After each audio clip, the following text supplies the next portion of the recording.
Every so often, good TV shows get lost and forgotten in time due to bad reception or just bad publicity when they get released. But that doesn't mean these shows don't deserve a second chance or aren't worth digging out from the archives of neglect. If you're a vampire buff and have been binging on Interview with the Vampire, or have been watching Buffy the Vampire Slayer and the Vampire Diaries over and over again, we're pretty sure you'll love these 12 forgotten vampire TV shows of all time that are worth digging for. But before we get started with our list, we have a small request. Hit the subscribe button and stay updated on all the fantastic content on our channel. It's one small click for you, but for us it means a lot. Thank you.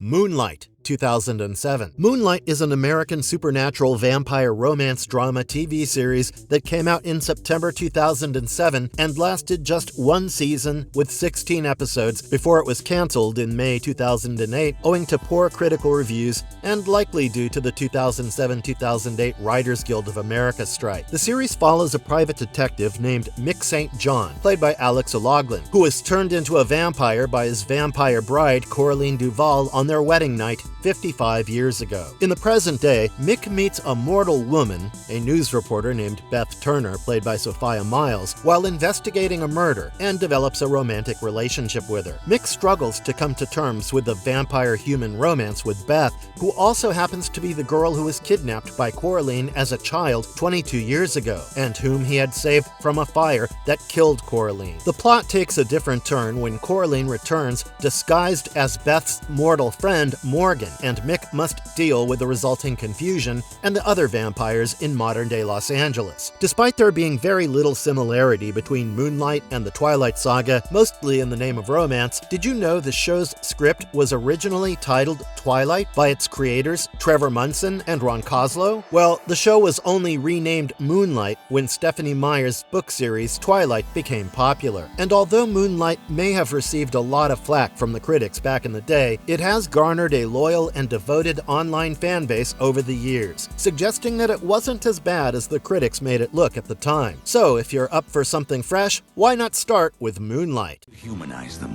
to tame their instincts, and teach them how to live among mortals. Vampire High, 2001 to 2002. If you liked Netflix's recent mystery horror series Wednesday, though she's not a vampire, chances are you will also like Vampire High. The teen vampire drama TV series originally aired 2 seasons with 26 episodes between 2001 and 2002, and deals with a group of teenage vampires who are subjected to a daring experiment by the Elders. They're entrusted to a mortal Professor Murdoch, the head teacher at Mansbridge Academy, a hybrid boarding school where they're taken in alongside troubled mortal students, mostly from rich families, with the intent of humanizing and civilizing them, and hence the title of the show, Vampire High. The series revolves around 5 vampire teens, Drew, Carl, Essie, Marty, and Meryl, each with their distinct personalities and abilities, and a troubled mortal student named Sherry, who feels lost and lonely in life and falls in love with Drew, who's the quintessential dark and mysterious vampire of the lot. The series showcases the problems faced by the group and the mortals, including the typical issues of teen love triangles, friendship, and enmity. Because the series is set in a high school and deals with teenage vampires, many parallels can be drawn to the Twilight series, especially the love triangle between the main characters, and the unique abilities each vampire possesses. No wonder the show's creator, Mark Schechter, got the idea for the series and wrote the entire first episode on a flight. I wonder if he was watching the Twilight Saga on board. Nonetheless, Vampire High makes for a great watch.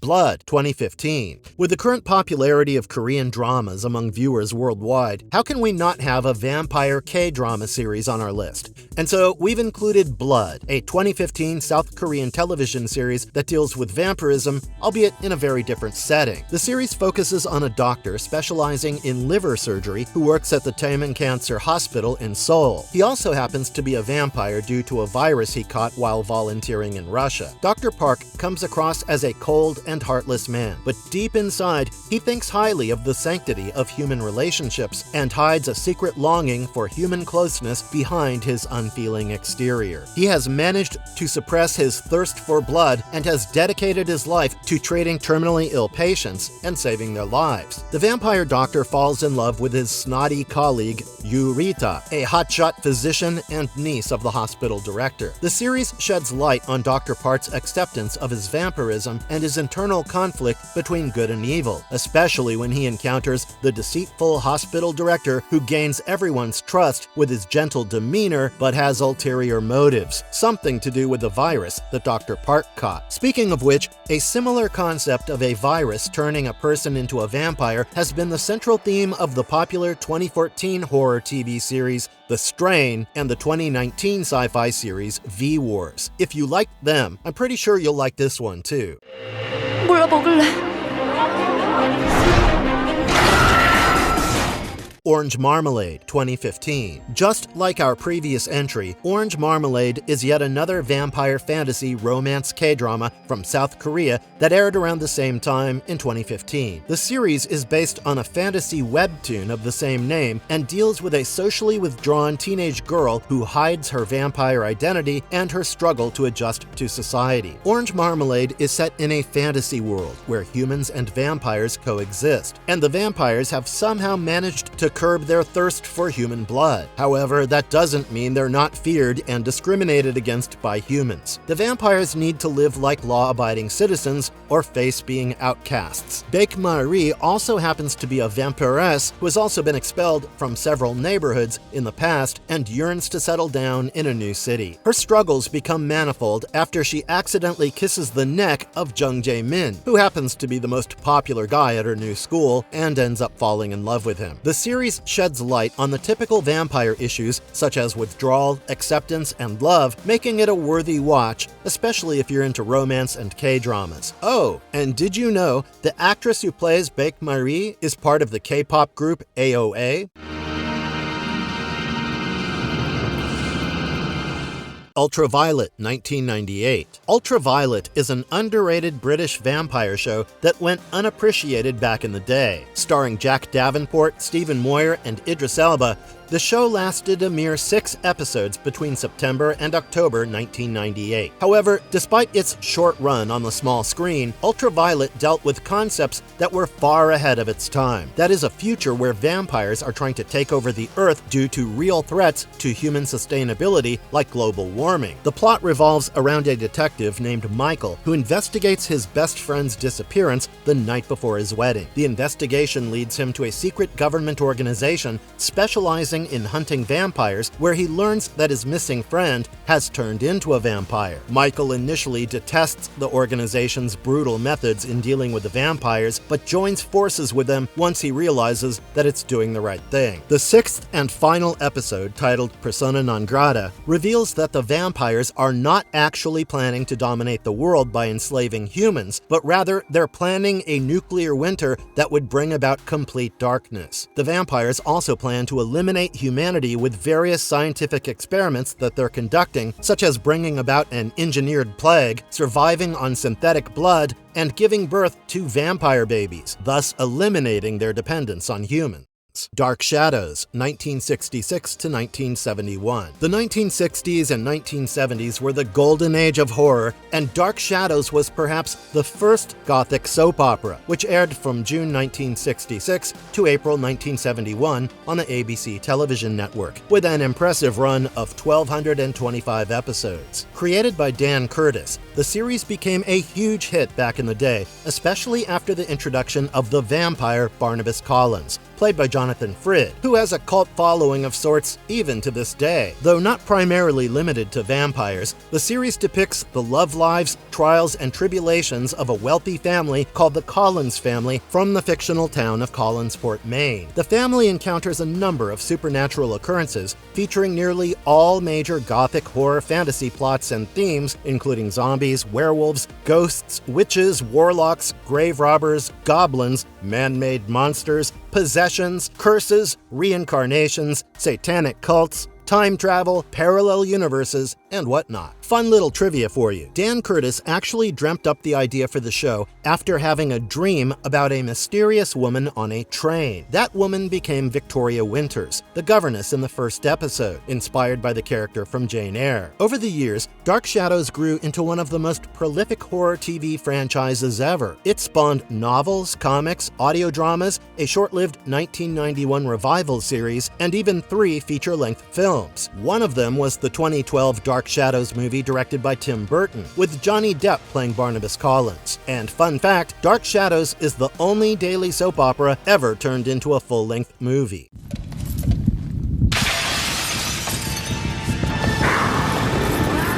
Forever Night, 1992 to 1996. Forever Night was a TV series that ran 3 seasons between 1992 and 1996. Based on the 1980 CBS made-for-TV movie Nick Knight, the series chronicles the life of the namesake Nick Knight, a 13th century vampire born in the year 1228 who preyed on humans for blood and who we now find living in a modern metropolis. Nick wishes he could be mortal again and wants to get rid of his bloodlust that's seen him through 7 centuries and emerge from his world of darkness, his endless forever night. He also wishes to repay society for his sins, and thus he joins the city's police force, serving as a homicide detective assigned to the night shift. Knight is tortured and embarrassed by the sins he committed in the past, and has distanced himself from the vampire community to revive his mortal thoughts and feelings and seek redemption. He forms a close bond and sets out to clean the city of crime with the help of his partner and aide, Dawn Shank, and later Tracy Vetter. Nick becomes an expert detective, adept at solving murder mysteries, thanks to his vampiric abilities and his past, which continues to haunt him. Meanwhile, some in the vampire community are not happy with Nick's newfound profession and flight from the shadows, especially a vampire named Lacroix, who turned Nick into a vampire and gave him his immortality. The series showcases Nick grappling to come to terms with his vampire past and morality, his relationships with humans, especially with Dr. Natalie Lambert, a pathologist with the coroner's office who's the only human aware of his dark past, and who constantly describes his hatred of the sun as a severe sun allergy. She also came up with a medical explanation every time Nick's strange ailments are questioned by the suspicious police captain. The show follows Nick's dealings with Lacroix, who wants to bring him back to being a full-fledged vampire again. Even if it meant revealing the ugly truth about what I had become. I Heart Vampires, 2009 to 2010. Although there are numerous vampire web series these days, it wasn't the case in the late 2000s and early 2010s. I Heart Vampires was one of the early vampire web television series that consisted of a first season of 22 episodes and ran from March to September 2009 and concluded with the 4th season in June 2010. The series parodies the fandom surrounding popular vampire franchises, specifically the Twilight series, and satirizes fan theories, online communities, and the unpredictable devotion some fans have for fictional vampire stories. The show is centered around 2 best friends, Corbin and Lucy, who run an online fan forum called I Heart Vampires for their favorite fictional book, Confessions of a High School Vampire, which serves as a stand-in for the Twilight series. Corbin makes daily vlogs regarding the book series on the site. When Lucy receives an email containing the first 6 chapters of the upcoming book in the series, the friends leak the chapters on their fan site without worrying about the consequences. By the way, the leak is based on the real-life online leaks surrounding the 5th book in the Twilight series called Midnight Sun. When the author, Siona Macabre, finds out that her new book's been leaked online, she completely shuts down the book's release, like indefinitely. The 2 friends behind the leak scramble to track her down and apologize. But of course, it's way harder than they expected. That kicks off the main story of the show, which actually gets even cooler because it includes fan submissions in every episode. I Heart Vampires was also the first non-variety sketch to make it past the first season on Take 180, a former website where people could create and share their own web shows. Be patient, Luna.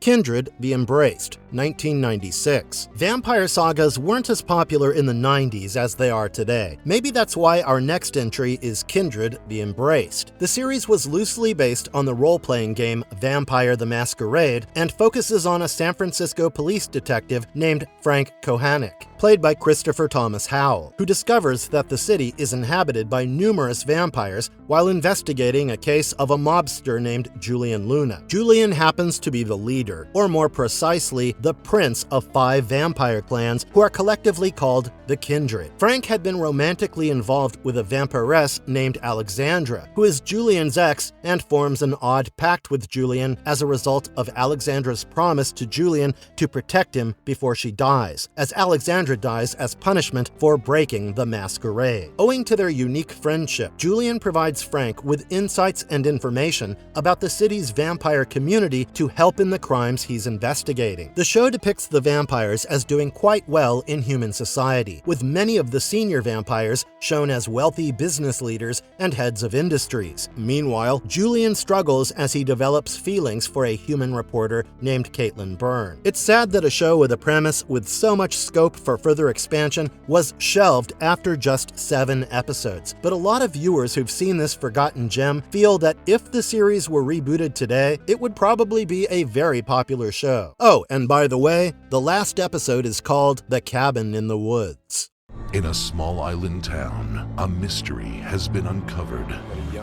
The Lair, 2007 to 2009. The Lair starts off in a quiet little island town where a local journalist named Tom is investigating a string of murders involving young men, known around town as the John Doe murders. But things get weird fast when Tom's investigation leads him to a private gay nightclub called the Lair. Turns out, it's secretly run by a group of vampires who use the club to lure in their victims. The head vampire, Damien, gets obsessed with Tom because he thinks he's the reincarnation of his long-lost lover, the same guy who turned Damien into a vampire over 200 years ago. Meanwhile, Damien's second-in-command, Colin, is plotting behind his back to trap him inside a wall and take over the club. And if that wasn't enough drama, the town sheriff gets dragged into the chaos after a shootout leaves one of Damien's guys dead, and both Damien and the sheriff wounded. Damien convinces Tom to help save him, and before he knows it, Tom's the only human in this vampire-packed club, and navigating life with a vampire boyfriend. The show ran for 3 seasons with 28 episodes, and they even did a little bonus season 2.5 through an 8-part online comic series drawn by Rosendo Brown. It filled in the missing storylines between seasons 2 and 3, with each part acting like a quick 1-page side story. If you like your vampire dramas with extra mess, secret gay clubs, scheming vampires, and murder mysteries, The Lair is definitely worth digging up.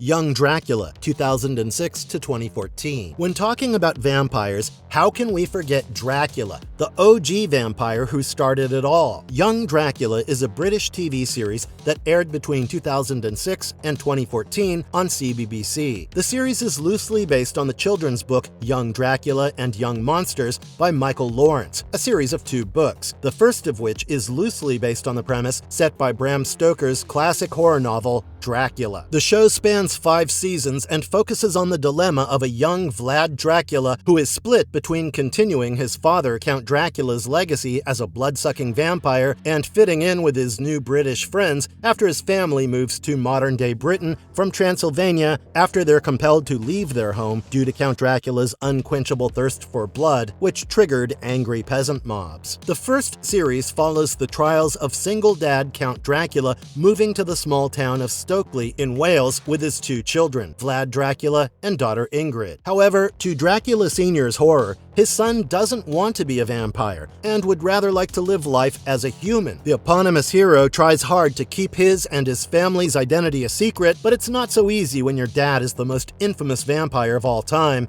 and you have a talking wolf for a servant. Young Dracula's impressively long run of 66 episodes and 5 seasons from 2006 to 2014 suggests that it was quite popular back in the day, and the fact that it was nominated for several awards, including Best Children's Drama in the 2008 BAFTA Awards. And did you know that David Bowie was offered the role of Count Dracula, but he turned it down? He would have looked great as a vampire, don't you think? Something's going on here. You can't act like it's not. Hemlock Grove, 2013 to 2015. Set in the namesake fictional small town of Hemlock Grove, Pennsylvania, this series explores the strange happenings in the town after two teenage girls from the town are brutally murdered, leaving the town's rumor mill berserk. The town is home to an extremely wealthy family called the Godfreys, and to the other residents who have been going through rough times after the closure of the town's steel mill several years ago, which caused many of them to lose their jobs. Hemlock Grove's main sources of employment are the Godfrey Institute for Biomedical Technologies and Hemlock Acres Hospital, which are owned by the Godfrey family. There are rumors that the institute is conducting inhuman experiments on a daily basis. Meanwhile, the town's poor and clueless residents suspect that newcomer Peter Rumansek, a 17-year-old Romani teenager who is rumored to be a werewolf, is responsible for the murders. Around the same time, another troubled youngster named Roman Godfrey, who is heir to the Godfrey family, befriends Peter, and the duo start investigating the murders to find the real culprit, while hiding their dark secrets. And here's the twist. Roman's secretly a vampire. Well, technically an upir, a kind of vampire from Old Slavic folklore, especially Russian and Ukrainian legends. The thrilling series was based on the 2012 novel of the same name by Brian McGreevy and aired on Netflix between 2013 and 2015, lasting 3 seasons and 33 episodes. What's more, it was one of Netflix's first original series, alongside House of Cards and Lilyhammer. Marvelous verdict. So there you have it. Our favorite picks for the 12 forgotten vampire TV shows of all time worth digging for. We hope you'll enjoy watching these shows just as much as we did recommending them to you. Do you know any other forgotten TV shows that you want to tell us about? Comment down below, and hopefully we can make a video on them too. Until next time, be safe.